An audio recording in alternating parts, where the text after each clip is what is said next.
Well, I've been burrowed away, haven't seen the light of day for months, been scouting the 2025 rookie class, and I'm finally ready to give you my top 20 wide receiver rankings. In this first video, there will be a ton of information, so hopefully you're down with that. Let's start with tier numero uno, and we will talk about Luther Burden. Yes, I know, maybe a surprise straight off the bat. Look, here's what I want to say from the very beginning.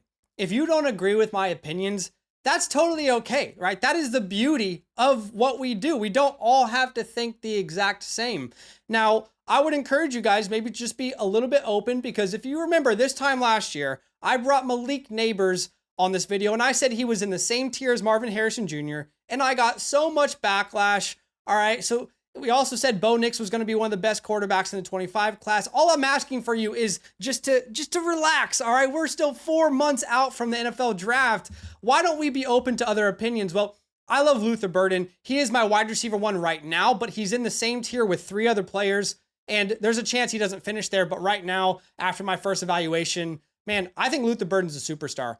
I don't think he's getting anywhere near the love that he should be getting. If you compare his 2023 to his 2024 season, I mean, pretty much across the board, everything is down, right? I mean, from production to analytics, everything is pretty much down. But here's the reason why, all right? Brady Cook had an extremely bad year, all right? He took a huge step back from 2023 to 2024. I mean, even if you look at something simple like deep ball passing grade, it went from a 92.9 to an 80.2. That was 22nd in 2023 to 110th in 2024. I mean, this entire offense took a step back. The offensive line, they lost a great running back. I mean, pretty much across the board, the entire offense took a huge step back. In my humble opinion, if you gave Luther Burden Shedeur Sanders at Missouri, I think he puts up 1,500 yards and 15 touchdowns.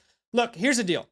Luther Burden has this rare, special, one-on-one, make your man miss ability. He has a huge bag of tricks in the open field, right, to extend plays. He's got that raw speed, explosiveness, twitchiness, strength through contacts, the juke, the hezzy. It's the NBA equivalent of Kyrie Irving's handles, in my opinion, when this man is in the open field. He is a yak monster. He will be one of the best yak players in the NFL from day one. Dynamite type explosive player, quick burst, 0 to 60. I know not everybody agrees with me there, but I believe there is quick burst. I believe there is some pretty good, decent long run speed as well. He's a great tempo route runner, constant manipulation shown on film, great suddenness, twitch, head fakes, body movement, quick, sharp cuts. He's got the nuts as a route runner, in my opinion. There's a bit of JSN on film, in my humble opinion, which I loved coming out of Ohio State. He shows incredible concentration and hands to catch off-target balls, which he had to do the entire season. I mean, it's like this guy can freeze time,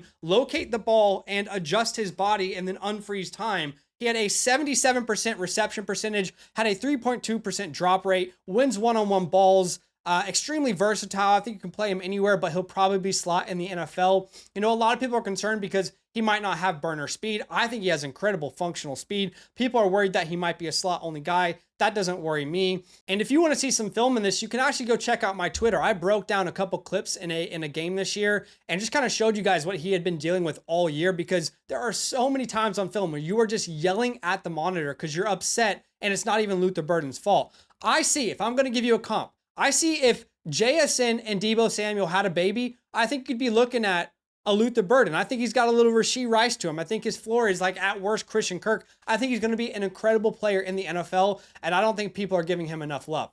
All right, my wide receiver 2. Now, this is assuming this player actually declares as a wide receiver. I don't know. If he's a cornerback, then we won't rank him, but Travis Hunter, man. Travis Hunter would be my wide receiver 2 in this class. I mean, Travis Hunter has the best ball skills I've ever scouted. Now, I've only been scouting about 5 years, but I'm being genuine when I say this. The best ball skills I've ever seen since I started scouting on film. It's ridiculous. Like ball tracking, concentration, high pointing, strong hands, through contact, sacrificing his body, boundary awareness. Again, since I scouted, this is the best I have ever seen from a ball skills perspective. The great news, 80% catch rate, 6th best in the nation. He has almost a 70% contested catch rate, 11 out of 16 contested catches. He's a great route runner. There's a lot of nuance there. He's aggressive and elusive after the catch. He's extremely versatile, as we all know. Now, I do think his route tree is a little bit limited. If he commits to wide receiver, I think he could be one of the best receivers in the NFL. The running motion's a bit weird at times, but here's the question that no one knows the answer to. Will he be a wide receiver in the NFL? If he's going to try and play both, we're not going to rank him this high. But if he commits to being a wide receiver, then yes, we will rank him this high. Maybe my wide receiver 1. A couple of people in the NFL who have talked about him and if he will play wide receiver or not. For example, Richard Sherman was talking to Amon-Ra St. Brown about if he can play both wide receiver and cornerback in the NFL. And Richard Sherman said, oh, hell no. You know he can't do that. And then, they go on to talk about how you can't be in the wide receiver meetings and the cornerback meetings because they happen at the same time. Trevor Sikkema and Connor Rogers of the NFL Stock Exchange, who do great work, they talked about how they believe he should commit to wide receiver because wide receivers have longer careers. It's another chance to get another bag, a long-term deal later on in his career, and they're getting paid more than cornerbacks. So I certainly think he has the skills to do it, right? He was ranked, I believe, top 5 on PFF as a wide receiver and a cornerback. You can see his snaps. He had over 1,300 snaps through 13 weeks. You can see where that compares to Tet McMillan and Luther Burden. Insane, averaging over 118 snaps per game, where Tet and Luther are more like 60-45 range. But if I'm going to compare him to a player, and I don't think we really can, as a wide receiver, I think there's some Devonta Smith there. I think there's some Calvin Ridley there, Jerry Jeudy type of floor. I think he'll be the number 1 overall pick. And I think if he declares as a wide receiver, he'll be my favorite wide receiver in this class probably. All right, moving on. Staying in the same tier. Important to say that. Same tier. All right. My wide receiver 3, Tet McMillan. Everyone's going to say Tet has to be your wide receiver 3. There will be people watching this telling me that I'm an idiot. They're preparing to write down in the comments, you're an idiot. Tet has to be wide receiver 3, right? Just like Marvin Harrison had to be the wide receiver 1 last year, right? Like everyone was convinced. It just had to be. There's no other way. You can't have a different opinion. Well, guess what? He could still be my wide receiver 1. We're 4 months out from the draft, but as of right now, I just prefer Luther and Travis a little bit more. Everyone has their different flavors, all right? But Tet McMillan, still love him. This is not hate on him. This is love for the other guys. He's got that size, speed, physicality, one-on-one ball winner, strong hands. He had a 62% contested catch rate, caught 18 out of 29 contested catches. Great yards per route run. The size-speed combo, refuses to be bullied on routes. He's a zone beater, super fluid after the catch. Great ball tracker, high points the ball, strong, reliable hands, sideline awareness. I mean, the guy is a very, very good prospect. I just don't think he has like that special suddenness. His route running is a little bit difficult to gauge. I'm not saying he's a bad route runner. It's always difficult when you're watching a guy who's 6'5", 212, and you're trying to compare him to other players in the class who aren't that big, right? I think he's a good route runner, but he certainly doesn't have like these crispy movements. The routes are a little bit rounded. It's not precise. And I don't think that's an issue because of how he wins, but I don't think he's going to be a game-changing yak threat either. And that's fine. You can be a Mike Evans. You can dominate on the outside. And that's what a lot of people are going to compare him to. He's Mike Evans at the catch point. He can be Drake London at times. I think my middle floor comp is like a Mike Williams, Keon Coleman. I think either way, he's going to be a great player in the NFL. Again, he could be my wide receiver 1 when all is said and done, but I just don't think at this point, 4.5, 5 months out from the NFL draft, you just have to have that opinion. This happens every year and everyone yells at me.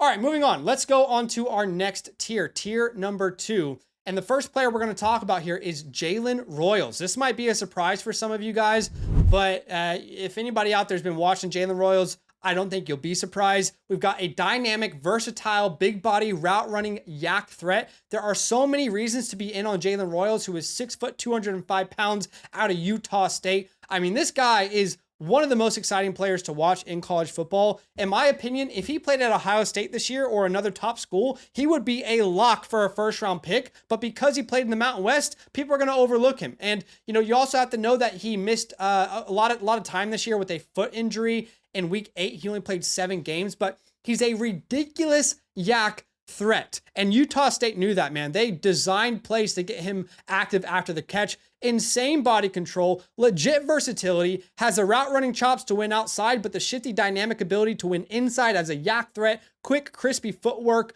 I mean, decisive planting at the break points. That's something that you don't see with Tet McMillan. You don't see that decisive, like, oh, I'm at the break point. I'm gonna cut real fast. Like, it was more rounded off with Tet, but a guy like Jalen Royals has that quick, decisive planning, great manipulations, insane physicality at the catch point. People are going to question the competitive nature of the Mountain West, and I hear you. His contested catch rate was a little bad this year, but last year he had a 74% contested catch rate, 17 out of 23, which is ridiculous if you know much about these kind of analytics. I think he's a Rashee Rice type of player mixed with George Pickens. I think that is the ceiling outcome. That's the ceiling, all right? The floor is more like your Malachi Corley, Demarcus Robinson hybrid, right? But again, there's a wide range of outcomes here. Love this player. I think he could be one of those risers that could get into the first round. Remember, not too long ago, I was high on Zay Flowers and people said I was crazy. So I know this early video, you guys might be like, what the hell is this guy talking about? But just hang in with me and watch the players for yourself. See if you agree. All right, my wide receiver 5 in the class, Emeka Egbuka. This is not a downplay on Emeka. He's a great player. It's just, I love Jalen Royals that much, but Egbuka is a chain mover, ankle breaker, slot specialist. Love his route running abilities. He's a zone menace, has that tempo, silky smooth tempo in that route, in and out of the route tree, right? Decisive planning. I mean, in 2023, this guy's film is riddled with him being open, and back then Kyle McCord not hitting him when he was open. Really versatile player, right? I mean, Ohio State used him in the slot, out wide, in motion, end around screens, out of the backfield. And I think NFL teams are going to really love that versatility. Solid hands, puts pride into the blocking game, which is important, you know, when you want to have someone out there as a run blocker. You've got that Brian Hartline effect, right? I mean, he's coached up so many wide receivers who have been successful in the NFL. Look, Egbuka, though, he's not a field stretcher by any means, all right? He has functional speed, and that's great. That's what we care about, but this guy certainly isn't stretching the field. A little bit like JSN when he was coming out. He's not the most explosive yak player, though. I think JSN was a far more explosive yak player than Egbuka is, and that doesn't mean Egbuka isn't good, but he's not JSN good after the catch. You know, a ceiling as a pro comp, I would say Robert Woods, a little young Juju Smith-Schuster. I think a floor is like an older version of Jarvis Landry. I don't know if he goes first round. I really don't. I think the combine will be important for him. All right, moving on to my wide receiver 6. Again, this might be a surprise, but I think if you guys sit there and you watch this player, you'll agree with me. Jack Besh out of TCU. Guys, 3 weeks ago, I didn't know who this guy was either, all right? But 6'2", 215, senior out of TCU, all right? Big physical player with route running chops and some of the best hands in the class.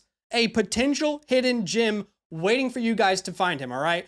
Check this out, 15th best PFF receiving grade. But when I talk about these guys' hands, I mean, he snags the ball out of the air. He doesn't wait for the ball to come to him. He's aggressive. He snags that bitch out of the air. Excuse me. He's got those magnetic hands, if you will. The best drop rate of the class, 1.6%, which is nutty. Extremely versatile. You know, in 2023 at TCU, he was played as a big slot over 75% of his snaps. Then in 2024, he breaks out playing as an outside wide receiver about 72% of his snaps. You can play him anywhere. Difficult to bring down in the open field despite having this big body. He's very shifty, elusive. I mean, he's going to bowl you over if he needs to, but he can also make you miss. I mean, he reminds me a lot of Puka Nacua, to be honest. When I'm watching his film, it's hard not to see Puka Nacua. He's a zone menace. Again, that reminds me of Puka. Deceptively smooth on his routes, even though, you know, he's this big white guy. You don't expect to see that. But you know, he doesn't have like the best speed. You know, he beats people over the top on film, but I don't think he's going to be a true burner. You know, he didn't break out until his senior season, so you can mark him down on that. I think if he stayed at LSU, he would have been the best wide receiver at LSU this year easily. And look, I don't know if he tests well or gets good draft capital, but if he does, I will be all in. If he doesn't, you know, we'll have to look at those historical hit rates and be realistic with ourselves. But again, a ceiling outcome is like a Puka Nacua player, a Robert Woods. My floor is more like a Tim Patrick, a versatile Gabe Davis, all right? So I think this guy's special. I really do. I'm so curious to see what you guys think. But moving on to my wide receiver 7, staying in tier number 2, that is Trey Harris. All right, Trey Harris is someone I can't put my finger on just yet, and I'll tell you why. All right, the size is great. 6'3", 210 pounds. I mean, he's got that NFL size, has a size-speed combo, super fluid athlete. I believe he has some of the widest ranges of outcomes in this class. Here's the good news. He has the second best receiving grade on PFF, and he has the number 1 yards per route run at 5.15, which is genuinely ridiculous. I know a lot of you guys love the yards per route run. He's a size-speed athlete. Like we said, fluid. He's got that deep speed. He can beat you down the field. You definitely got to play a safety high. surprisingly quick off the line of scrimmage for his size. I think Trey Harris is quicker off the line of scrimmage than Tet McMillan is, for example. And people don't want to hear that, but I think he is. He's made some ridiculous highlight grabs. I think he still has a lot of development to do. That's why I think, again, he has a wide range of outcomes.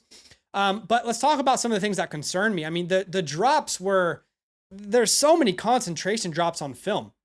I mean, the easy ones that you would expect him to make, he found a way to drop them, and then he goes out and makes a highlight catch the next minute. It's giving a little bit of Christian Watson at times, and I don't like to see that. The good news is he has a reception percentage of about 79%, which is very high. I think his route tree is a little bit limited. When you watch his film, it's about 80 to 90% of his routes are either a comeback route or a go route. You know, these simple 6 to 7 yards, come back to the ball, or I'm going to beat you straight over the top. I think there still needs to be a lot of development in his route tree. He had a ton of free releases, so it's a little bit difficult to judge, you know, his reaction to press coverage, if you will. I think he lacks like special suddenness in the open field in particular. I don't think he's very elusive in the open field either. He's going to beat you with speed, but I'm not sure he's like very elusive, you know, make your man miss type of player. He's also a 5th-year senior. He'll be 23 years old during the NFL draft. Again, a huge wide range of outcomes. All right. You want to hear like the unrealistic ceiling? The unrealistic ceiling is like a Nico Collins. Okay. That's the unrealistic ceiling. The regular ceiling is like a George Pickens and a Christian Watson mixed together. You get some of the good, some of the bad. And the floor is like a Quentin Johnson, Jonathan Mingo. There's a huge wide range of outcomes for this player. I definitely think he has a chance to go round 1. He's going to test out of the freaking gym. All right, the last player, my 8th player, the last one in this tier, that is Tez Johnson. If you guys have been following this channel, I loved him last year. I think he's a better player than people give him credit for right now. A lot of people are going to say they're out on him because of his size. Look, he's 5'10", 165. He's a true 165. It's not a joke. But, you know, we tweeted this out, you know, about a year ago or so, maybe 2 years now, where we said it's time to throw out like the he's too small narrative for the NFL. I mean, we see plenty of guys dominate smaller size, like Devonta Smith, Jordan Addison, Zay Flowers, Tank Dell did it in his rookie year. Tutu Atwell always does it when he has an opportunity. So personally for me, I don't actually consider size when I go through my scouting grades. It's not something that impacts a prospect's grade. So that's why I might be higher on Tez Johnson than other people, but he had the 4th best PFF receiving grade. He had almost a 3 yards per route run, which was 15th best in the nation. By the way, guys, last year, he had a higher yards per route run in 2024 than any wide receiver not named Malik Neighbors in that class.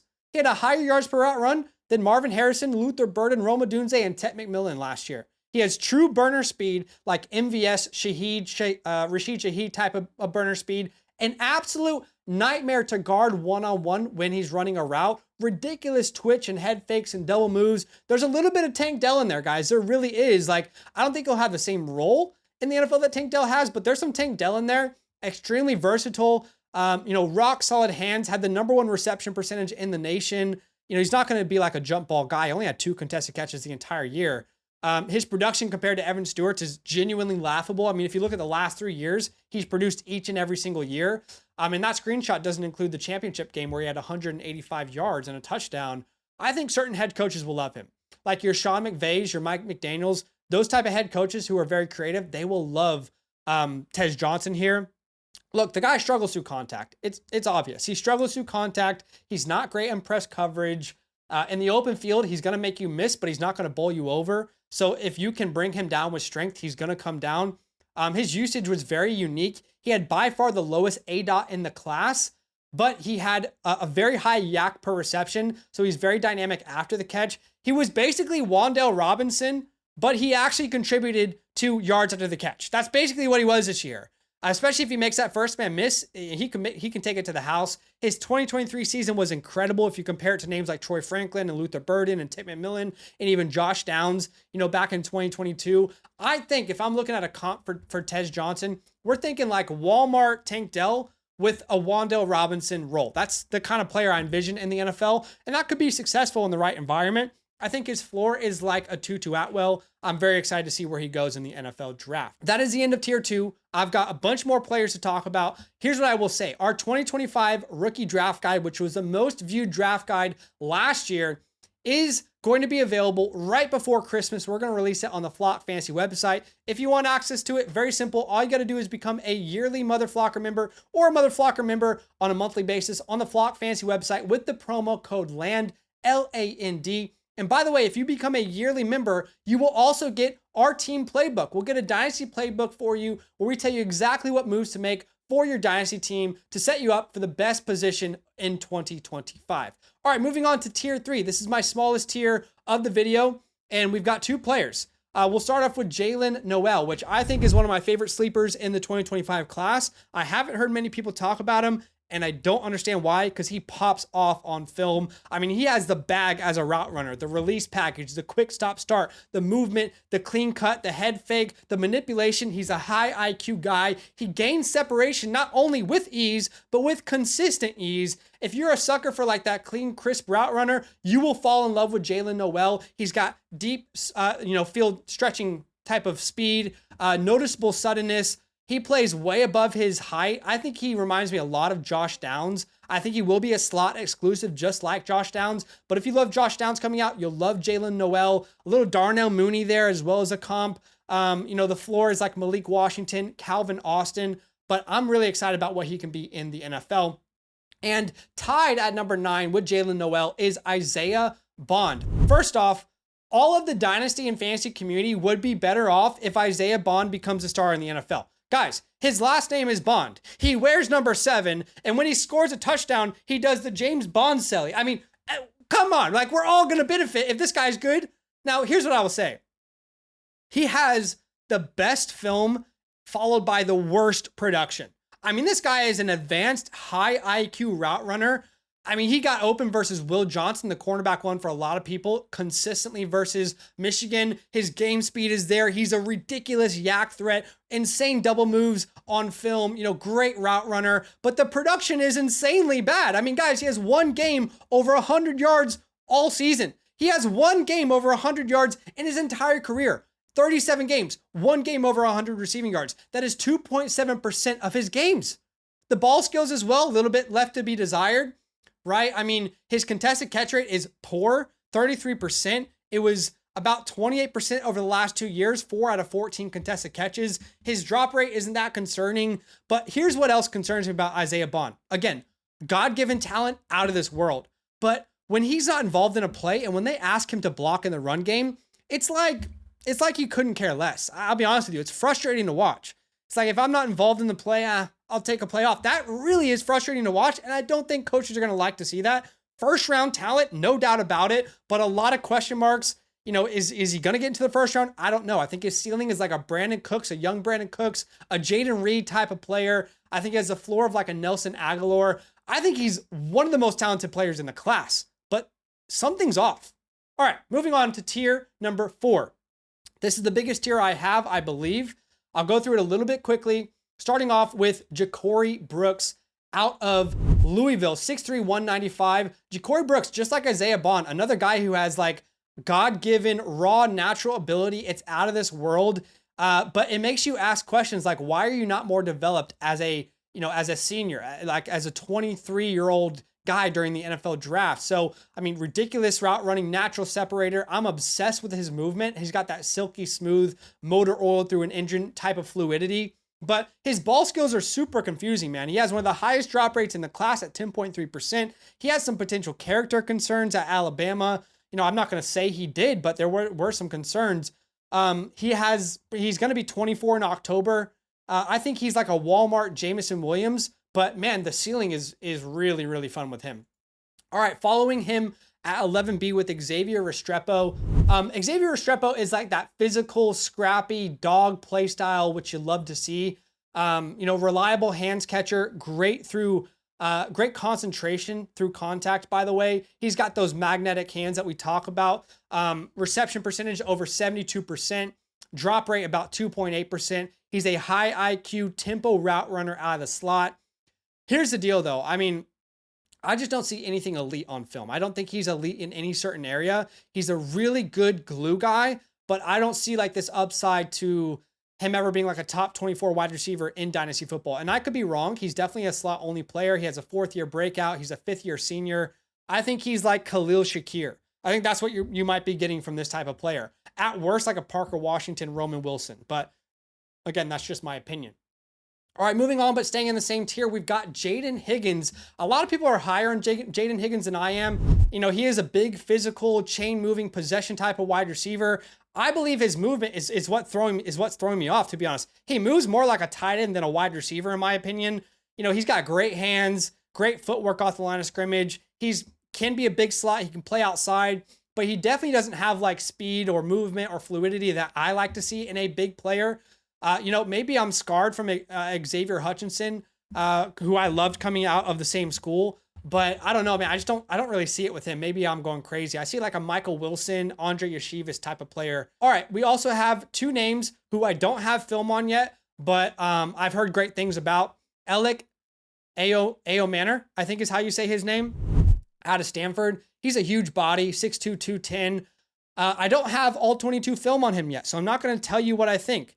In my last video, when I talked about the running back, someone had a problem with that. They were like, I wish you didn't say that you hadn't watched certain players yet. Like, do you want me to lie to you? Like, you guys know how hard all 22 film is to get your hands on. The reality is, I want to give you good insight. I don't have film on Alec Manor yet, okay? I don't have film on Matthew Golden, who is the next player. These are two guys that I like from a bird's eye view, but I need to dive in more before I give you some solid opinions on that. All right, moving on to tier number 5, Ty Felton out of Maryland. Another guy I don't have enough information on just yet. Really interesting profile, though. Can't wait to scout him, but I've heard good things. At number 17, let's talk about Torrey Horton. One of the sadder stories in college football this year. You know, has such a dominant 2023 season, had a ridiculous game against Travis Hunter in 2023, you know, tons of production, but he had a season-ending knee injury in week 7. For him to be from a small school, a 5th-year senior now, I believe, you know, not a big-time recruit, not a big-time name. He really needed to stay healthy and make a name for himself. He has some of the best ball skills in the class, incredible ball control, a little bit of Cedric Tillman to his game, a little Mac Hollins floor. I love him, but I think the draft capital won't be there. At number 18, let's talk about Ricky White. I wanted to like Ricky White more than I actually did. And again, it's only my first round of evaluation, but you know, 6'1", 190, you know, another guy who's kind of like that Walmart, Jamison Williams. I'd compare him more to Troy Franklin coming out, kind of what Troy Franklin is right now in the NFL. A little Robbie Anderson, a little Nick Westbrook-Akini, a little Josh Reynolds to his game. He has great versatility. I think he's got a really good route running ability, great long run speed, but man, he struggles with drops way too often. I mean, he has an 8.2 drop rate, and it lines up with film. His play strength is very concerning. He doesn't react to contact well in the air, has a very low contested catch rate.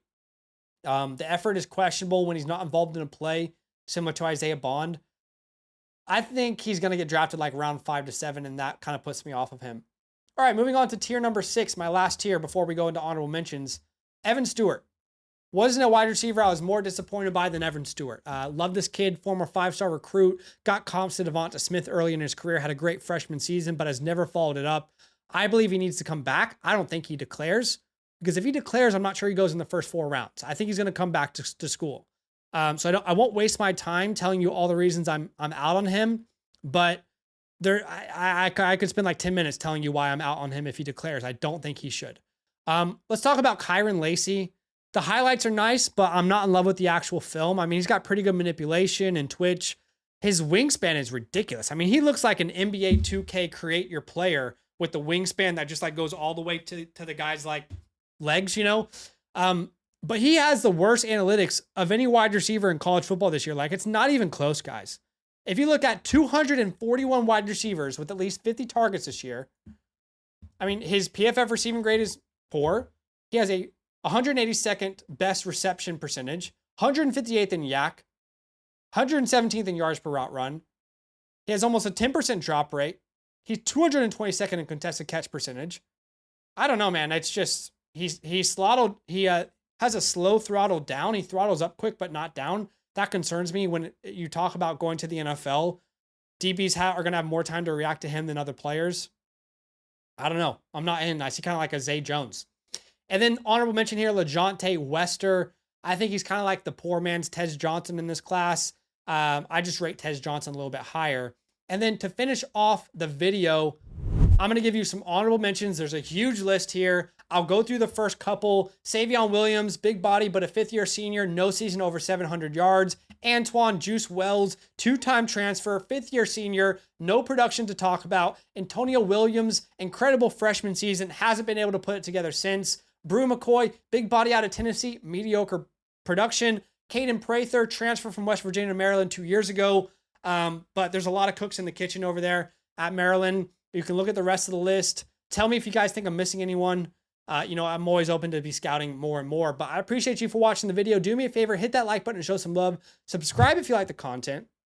And, if you want a team playbook from us, we are giving those out on the Flock Fantasy website for yearly Mother Flocker members, or you can buy one, just if you're with a different code or you just want to buy one, you don't want to become a member, you can do that. I would suggest to become a member because you get the 2025 rookie draft guide, which will come out before Christmas as well. And our draft guide is very detailed into the scouting of a player, the film watching and assessing. So appreciate y'all for watching this video. I'm sure everyone will agree with every opinion I have. I have no doubts that we will all agree and we won't see anything differently. But I'm excited to hear your feedback. All love. Running back's already out on the channel. Go check that out. Now that those idiots are done talking, who needs some rankings? Hell yeah, I need some rankings. Then use promo code LAND, L-A-N-D, for 30% off any membership at flockfantasy.com. Oh.